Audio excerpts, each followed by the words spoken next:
Hello, welcome to another episode of History Hack. It is Ancient History Day, and of course I am very, very excited as always, because today we have with us Peter Stothard, who is an author, journalist and historian. He writes primarily on ancient history, and he's with us today to talk about his brand new book, The Last Assassin. And I hope you guys know what this is about, The Last Assassin.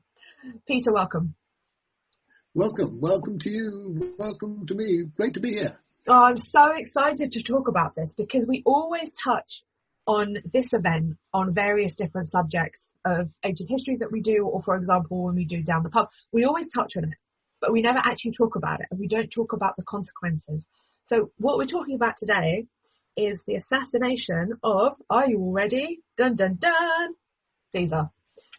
First of all, can you give us a brief overview of the situation in Rome under the dictator Caesar? Well, having a dictator was not an attractive thing for a lot of the posh guys in Rome. The guys who were used to rolling Rome and sharing power amongst themselves suddenly found that not only did they had a dictator, but because they'd had dictators in emergencies before, but they had a dictator who was going to be a dictator for life.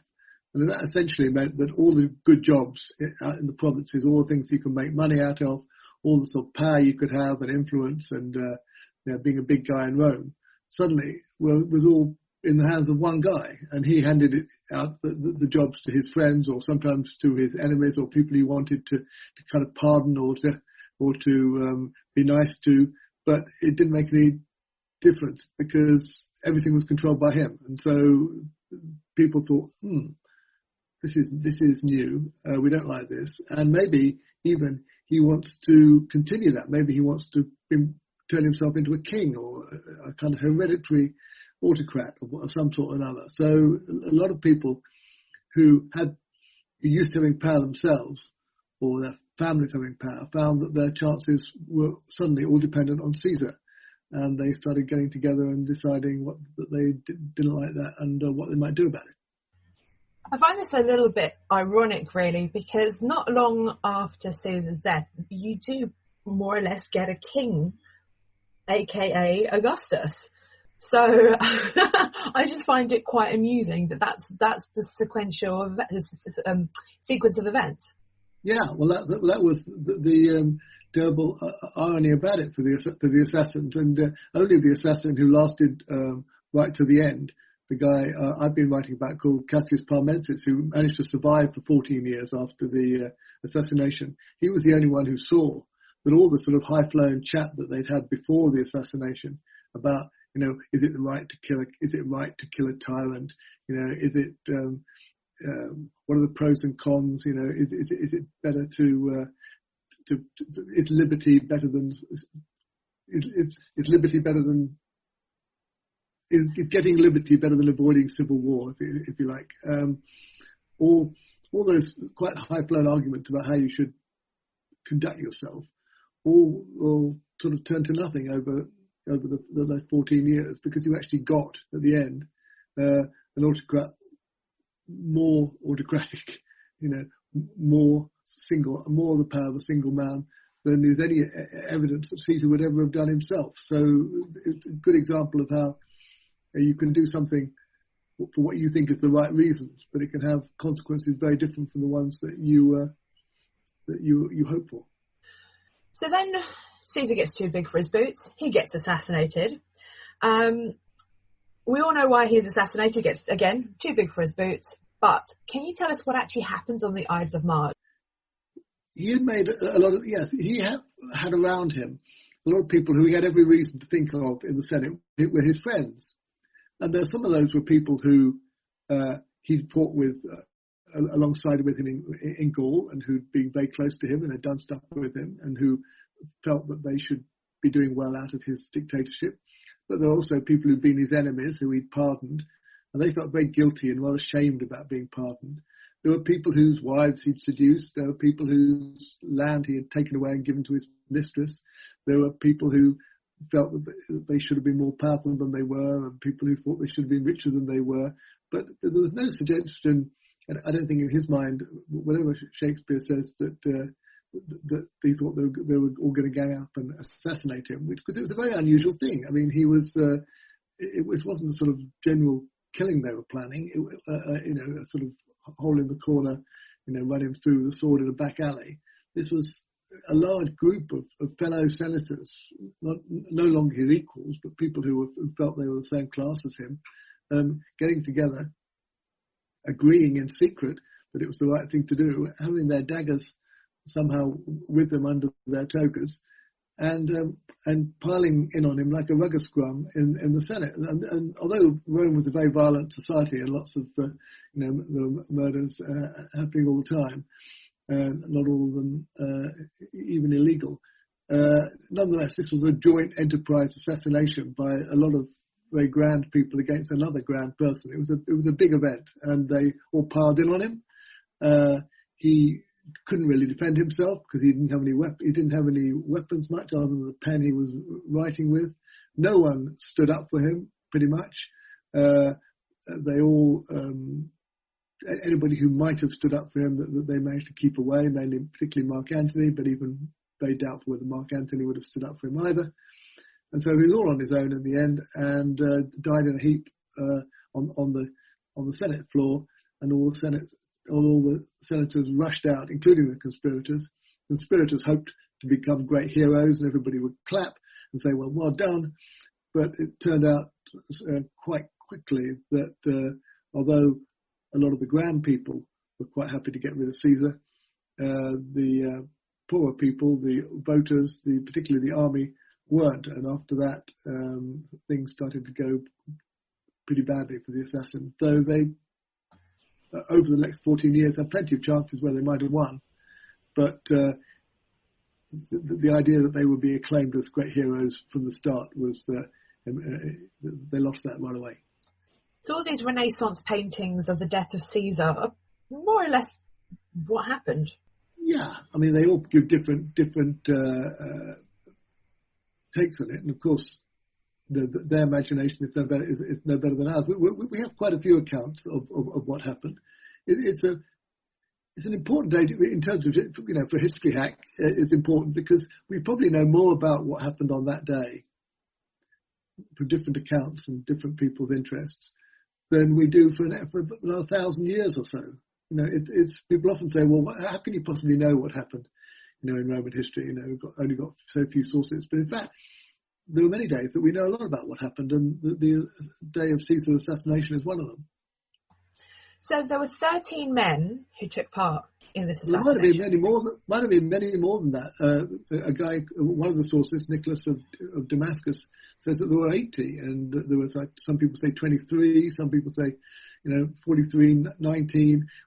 We don't have that many names. I think it's very possible that even the people involved in the plot didn't know how many people were in it, because Brutus and Cassius have been sounding out people in code rather carefully. Not surprisingly, they wanted to see whether they were likely to join the plot, and they couldn't just go up to someone in a room and at a party and say, "Are you up for it? Are you in our plot to kill Caesar?" Because someone might have overheard, and there's slaves everywhere, and the slaves might have gone off and told other slaves or told somebody else.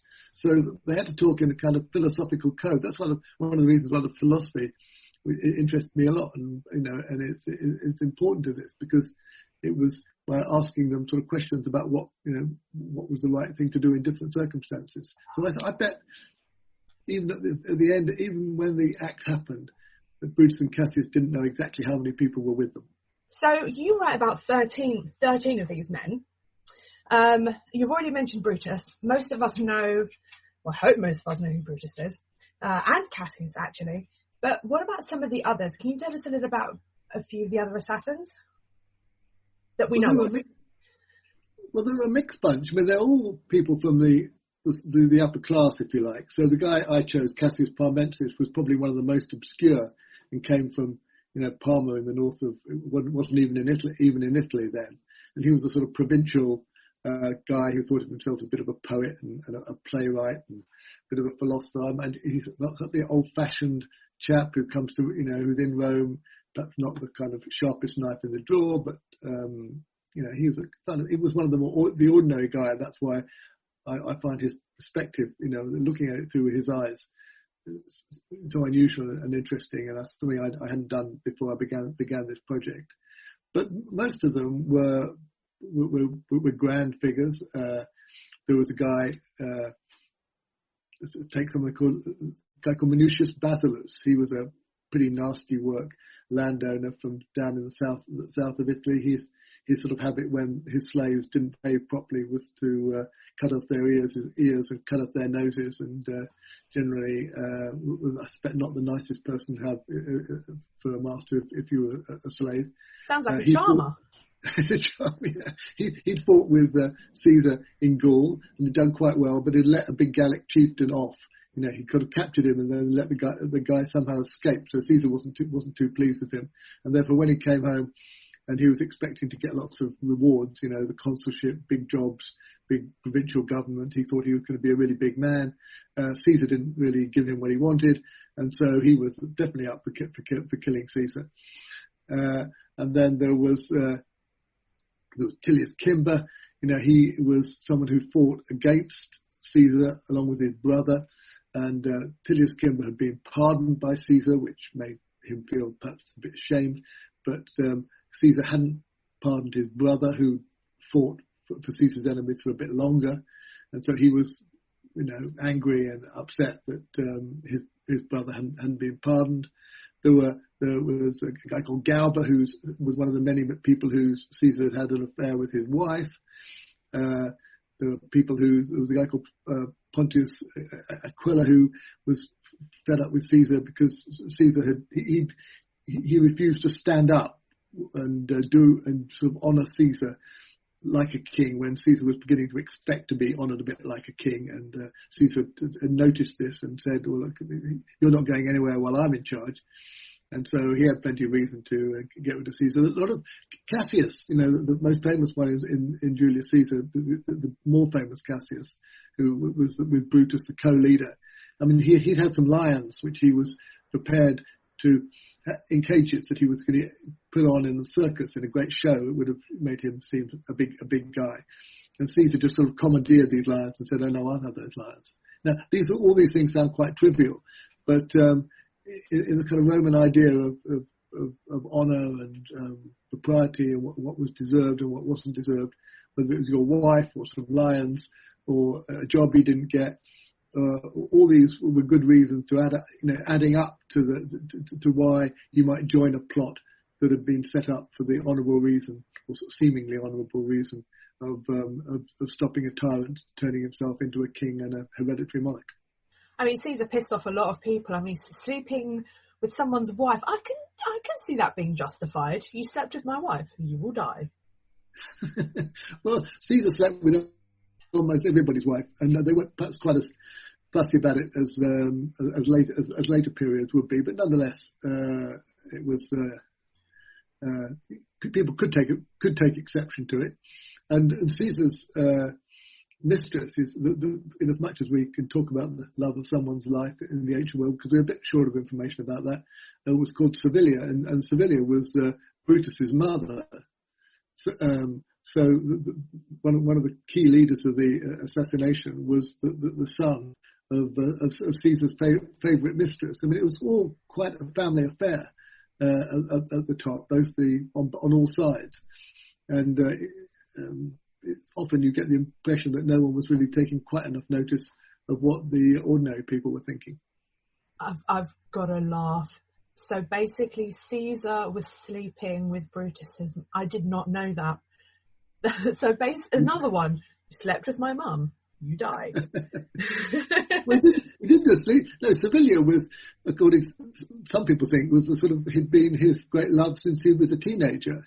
Other people say that their affair started a lot later. Servilia was a very, very powerful woman. It's very difficult working through the power and influence of women in ancient Rome, because they're sort of, to a large extent, written out of the story. Just they had to sort of do their working behind the scenes and in secret. But Servilia does pop up. I mean, she chairs some very important meetings after the assassination has taken place, and it's quite clear that when a big guy like Cicero was there, who normally everybody would listen to and say, you know, Cicero this and Cicero that, the person actually in charge of the meeting, who seemed to have the biggest influence on what would happen or not, was Servilia, Brutus's mother and Caesar's, but then dead Caesar's mistress. Oh, we're going to do some Cicero bashing a little bit later on, but before we get to a bit of Cicero bashing, after Caesar's assassination, so Mark Antony, another name everybody should know, he summons the Senate, doesn't he? What happens then? Immediately after the assassination, although the assassins weren't greeted as heroes, it was quite clear to the general senatorial will, if you like, that it would be best if you just pretended that Caesar never existed. That if they kind of pardoned the assassins and said, well, look, okay, we're not going to punish you. We're not going to praise you too much. We're not going to punish you. Everybody can have the jobs that Caesar had previously given them. Caesar had set the jobs that people were going to have for the next 3 years because he was going off on a big military campaign. So a lot of the top people had a lot to gain from keeping Caesar's so-called actor, the decisions that he'd already made, because they were all going to make a lot of money and get a lot of power out of it. So they did a kind of deal, Mark Antony and Cicero and the assassins did a deal whereby essentially they wouldn't go after the assassins. They wouldn't go and hunt them down. They wouldn't praise them and say they were superheroes. And everybody would get the job that previously Caesar had said he could have. And this seemed like quite a nice arrangement. And, people would say, well, Caesar was a bit of a blip, a bit of a, all got a bit out of hand. Get rid of Caesar, everything can go back to normal. But unfortunately, Caesar had left a will, and he left his name and his estate, whatever that was, to one of his sisters. He had two sisters, and one of them had a grandson, so not exactly that close a relative, called Octavius. And he was a sort of student. He was like an 18-year-old kid on a sort of student gap year kind of holiday in Greece. And no one much had heard of him. No one really had expected he would play much of a part. He might come home and ask for the money, and they'd give him a bit of money and tell him to go away. And they'd be able to continue with their deal. But Octavius turned out to be a rather remarkable person, certainly a very extraordinary boy. And he came back and he realized very quickly that the soldiers and the people liked the name of Caesar. Caesar was a kind of good brand for them. Caesar had given them food and he'd given them jobs and had brought a lot of money back. And he hadn't actually taken much power from the people. The people still had the quite considerable power that the people had in Rome. It was only the senators who he was sort of taking the power from. So Octavius discovered in quite short order that by saying, I am the new Caesar, everybody he could take a lot more than a bit of pocket money from Caesar's piggy bank. And soldiers started going over to him, he came over. And once Octavius was making the argument that I am the new Caesar and these assassins are vile, terrible murderers, poor Mark Antony, in order to stay in the game, didn't have much choice but to do the same thing. So Mark Antony started attacking the assassins and going after them too. So you ended up for a while with a rather complicated sort of four, sometimes sort of 5-way battle, between two suspicious. Octavian and Mark Antony were pretty suspicious of each other. Various senators were pretty suspicious of each other, and then there were the assassins who by then had sort of split and were some in the east and some in the west. So it was a very complicated picture with some very grisly, unpleasant scenes. But basically, the idea that if you were on Caesar's side, if you were Caesar's soldier or Caesar's voter, you would support the hunting to the death of each of the assassins who killed Caesar, suddenly became the only show in town. And if you were on, you either had to be for that or against it. It just sounds like a complete and utter mess right now. Well, it gets a bit simpler. There were lots of different places where the fighting happened. And one of the interesting things about writing a book like this is that I take it, moment by moment through what was happening at any particular time. So I don't assume, as people do if you look back on events, that everybody knew what was going to happen, and also people had some magic idea of what was happening in all the different places. Ancient warfare was extremely confusing because the communication was so poor. I mean, and ancient battles were very confusing, as battles remained very confusing right up until the 19th century. It was very difficult to know anything that wasn't happening just around you, a few yards around you. So there's no point trying to pretend that it's all fantastically simple and there was a good guy and a bad guy, or even one side or another side. There were frequently many sides in many places, out of which almost anything could have happened, and one thing did. So before we get into the fate of some of these assassins, thought we'd do a little bit of a discussion about Cicero. I'm going to pretend I like Cicero right now, but he wasn't one of the assassins, but he was a supporter, wasn't he? So how did he actually support the assassination? Why? And what happened to him because of it? He supported the assassination big time as soon as it had happened. He wrote to the guy I was talking about just now, the guy who used to lock the ears and nose of his slave, Minucius Basileus, and said, wrote him a note saying, "Oh, glorious day, wonderful day, marvellous people, wish I'd been with you." He went on a sort of whole scheme of how marvellous the assassins were. Before that, they hadn't really trusted him to be involved in the assassination. I think they probably thought that he was just too clever by half, and any clever argument that you could put for an assassination, Cicero was smart enough, and he was very smart, to put the counter argument as to why it would be a bad idea. So if you said, look, you can't have a decent life under a tyrant, he might have said, well, the other way of looking at it is to say if you get rid of a tyrant, you'll get civil war, and civil war is even worse than tyranny. And those are the kind of arguments that Cicero was using Greek and mainly Greek examples was very good at. So he was probably a bit irritating to people who decided they wanted to kill Caesar. So they didn't involve him in beforehand. He was also a great blabbermouth, and he had a great house with constant sort of gossip parties, and so they probably thought that this plot would stand even less chance of remaining secret if Cicero knew about it. So Cicero only got really excited after the assassination was over.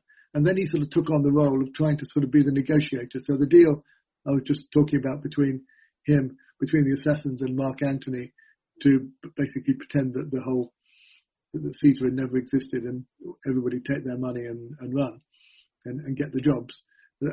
Cicero was the kind of broker of that. But then Cicero and Antony, Cicero actually had a lot of form going back. Cicero had put to death the husband of Antony's mother when he'd been consul a few years back, and it didn't take long before Cicero took when he saw that Antony, and probably Octavian, but Antony was the more powerful at the beginning, might be trying to become a kind of Caesar himself. He took the side take the side of the Senate, who wanted everything to go back to normal. I'm simplifying here, but the Senate wanted to get everything back to normal, and the assassins who were pleased to have got rid of Caesar, and he really went for Antony, and he delivered the speeches of the so-called Philippics, were some of the most abusive speeches about an individual, saying what a louse he was, that have ever been delivered in any political forum anywhere. So Cicero and Antony were completely at odds, and Cicero was delighted when it looked at one moment when Antony had lost to one of the assassins, Decimus Brutus, up in the north. But then it turned out to be a big mistake, and Antony hadn't lost; he got away. Decimus Brutus was the third assassin to be killed on Antony's orders up in the north, and Antony then was in a position of considerable power. And when he and Octavian decided that for a while maybe it's best if they were on the same side to deal with the assassins, so Octavian and Antony got together saying, we're on Caesar's side. Cicero was high on the list of the people that they wanted to bring to a nasty end, and Cicero did indeed come to a very nasty end. We are going to talk about the third assassin, but before we do get to that stage, and by the way, love that the ending that Cicero got, you get what you deserve, in all honesty. So that all the 13 assassins die. We can't cover all of them on this podcast, however much I'd love to sit here for 2 or 3 hours discussing this with you. Let's talk about the first assassin to die. It didn't take long for him to die. Can you tell us what happened to him? Gaius Trebonius was a soldier of Caesar, but he was quite an intellectual. In fact, he was a kind of editor, if you like, of bits of Cicero. He produced little books for people who wanted to sound like Cicero but couldn't be in Rome to listen to the whole speeches. So he was kind of considered himself a rather civilized and intellectual soldier, and he got a good job after the Ides of March because Caesar had promised it him before, and he was going to be governor of Asia. And he took the view that he would just scamper off to Asia straight away, get his governorship going, get the tax money coming in, and get rich, which was what they all wanted and needed to do. But he fell foul of a man called Dolabella, a sort of hitman, a sort of hitman rowdy who was from a very grand aristocratic family, but had been effectively a bit of an enforcer for Caesar. And he had also, to Cicero's complete annoyance, had married Cicero's daughter, and had been an extremely, I think, rather abusive and extorting son-in-law. So Cicero didn't like Dolabella, but hardly anybody liked Dolabella, but he was a good guy to have on your side in a fight. Dolabella becomes consul after Caesar's death, amazingly, and gets the consulship that Caesar had to give up in order to, was planning to give up in order to go and fight, and gave up instead by dying. So Dolabella becomes consul, and he hairs off to try and take the province of Syria. And on the way, he stops in Smyrna, which is a city in Trebonius's province. And the two of them sort of have a bit of a careful eyeballing to eyeballing, with Trebonius pretty keen on learning the latest gossip about what's happening in Rome, and Dolabella wanting to know where the money was. Dolabella was always broke. So he wanted Caesar's money, he wanted Trebonius's money, and he was also, by then, aligning himself with Mark Antony. And all those three things together meant that he saw the benefit of being the first guy to kill one of the assassins of Julius Caesar. And because he also wanted the money, probably, and wanted to extort some information from Trebonius, he brings in a guy and some soldiers, and a guy called the Sumerian. The soldiers go into Trebonius' bedroom and say, Dolabella wants to see him. And Trebonius says, well, I'm not going there. And they say, well, your head's going anyway, kind of. So they just threaten to sort of cut his head off straight away.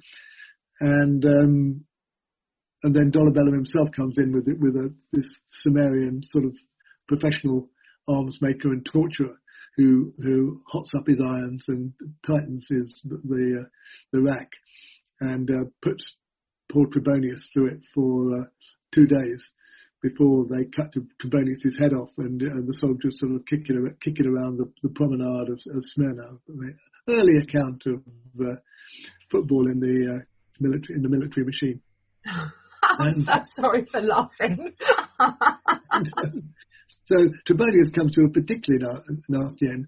Now, however bad Trebonius' end was, by the time Cicero got to hear about it, it became like sort of 10 times worse. So Cicero did a speech against Mark Antony, well, attacking Dolabella, but attacking Mark Antony through Dolabella, describing the absolute outrage of these two senators, one torturing the other, because it was okay in Rome to torture slaves, and it was, okay, foreigners perhaps, who knows, but for Roman senators to torture each other was definitely beyond, not beyond what was okay. And so one of Cicero's most vicious speeches against Mark Antony was his attack on Dolabella, Antony's man, for killing Trebonius. And Trebonius was the first assassin to die. I love that. One rule for them, another rule for the others. It's quite. Well, that's very important. You can't understand ancient history unless you understand that. It's quite difficult sometimes to talk about it now because the things that they did kind of perfectly normally seem so appalling to us. And writing ancient history is like walking a tightrope. You look down on one side of the tightrope and you see people having affairs with other people's wives and quarrelling over sex and money and power and basically seeming pretty much like us. And then you look down the other side of the tightrope and you find that they, the way they treat their slaves and their attitude to slaves and their attitude to honour and their attitude to their own history is really completely different from ours. And we would often say completely deplorable. But you can't understand the whole of what happened after Caesar's assassination or in any other part of Roman history unless you're prepared to look down on both sides of the tightrope.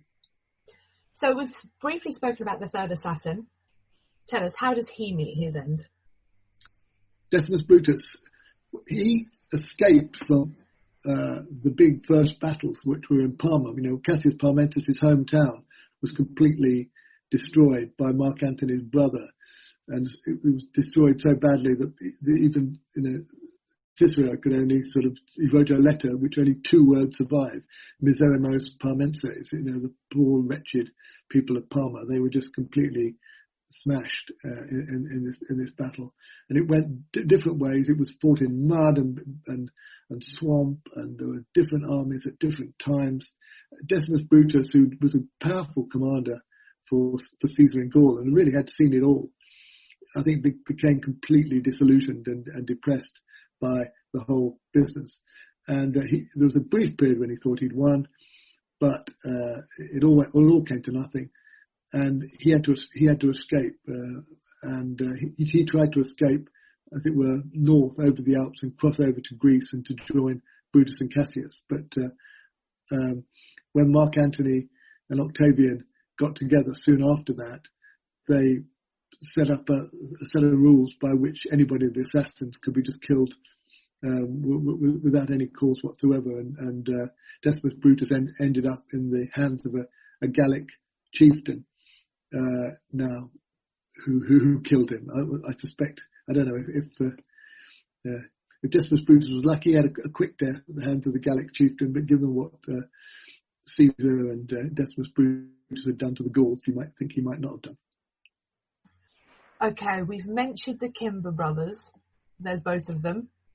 They both meet their end together, don't they?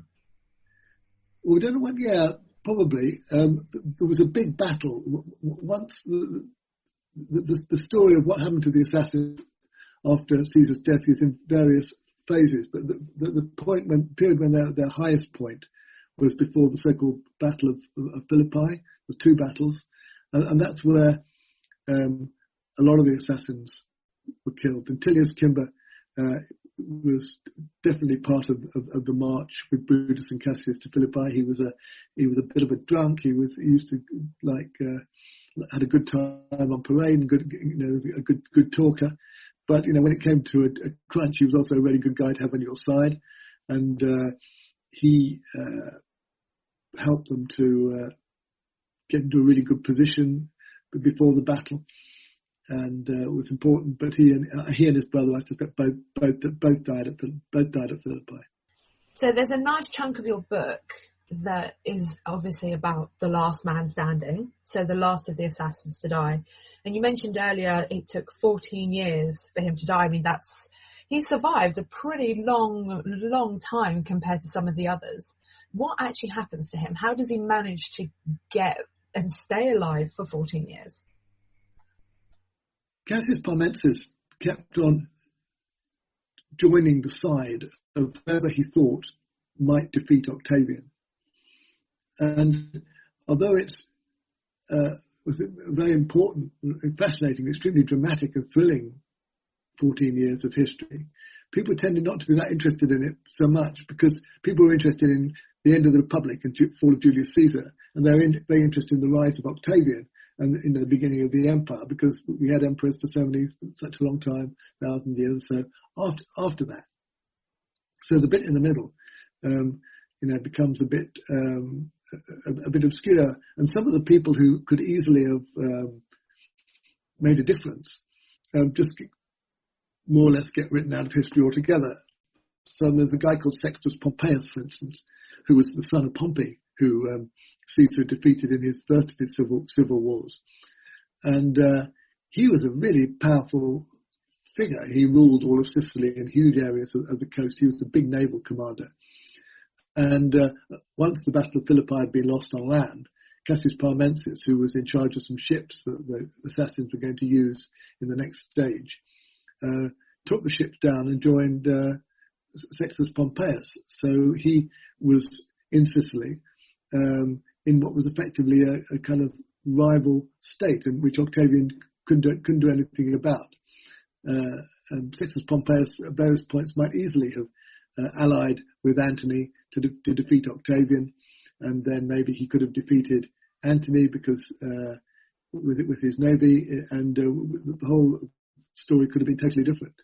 So Cassius Parmensis, first was with Brutus and Cassius at sea, and then he was with Sextus Pompeius when he was fighting massive naval battles against Octavian.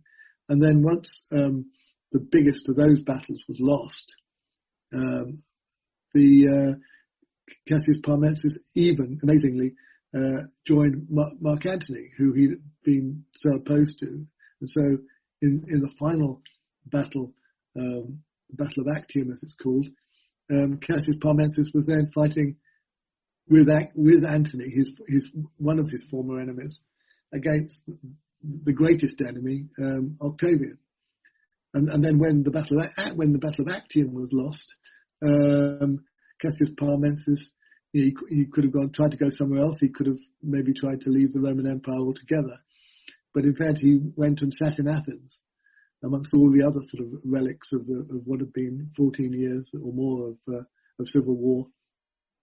And you can imagine a lot of old soldiers there looking back and thinking, what went wrong or what went right, and frankly, was that assassination worth doing altogether?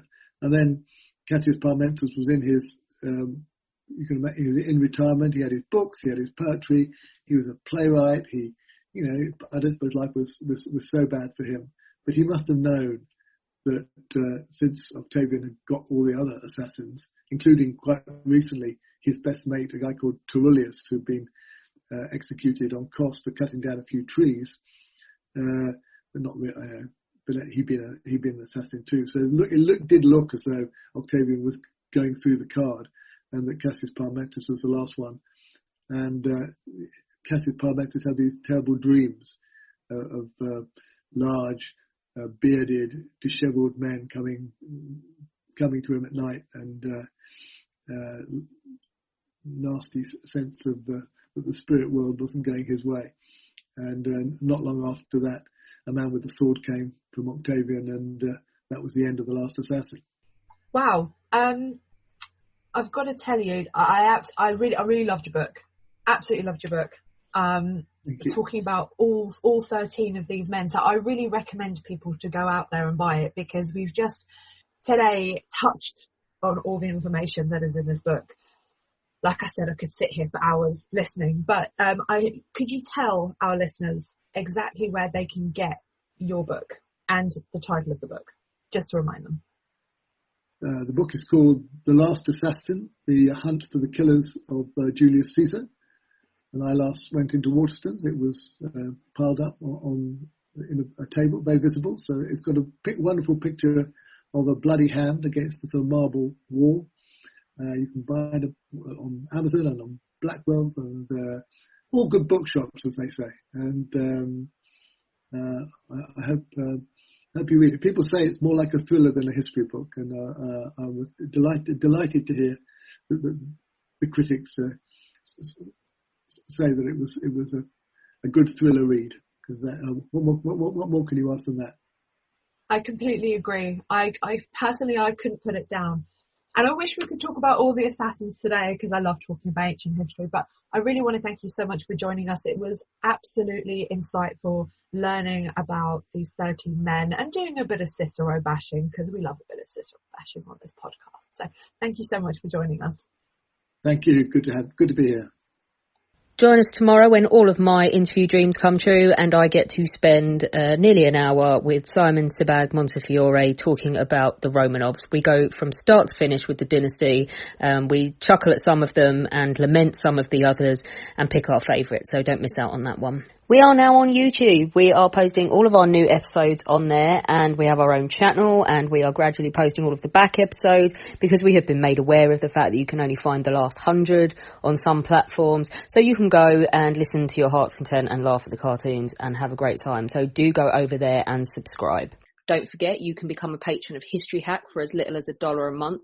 Just go to www.historyhack.podbean.com. It will help us keep going in the aftermath of the coronavirus, and we would really appreciate it, as we would love to do so.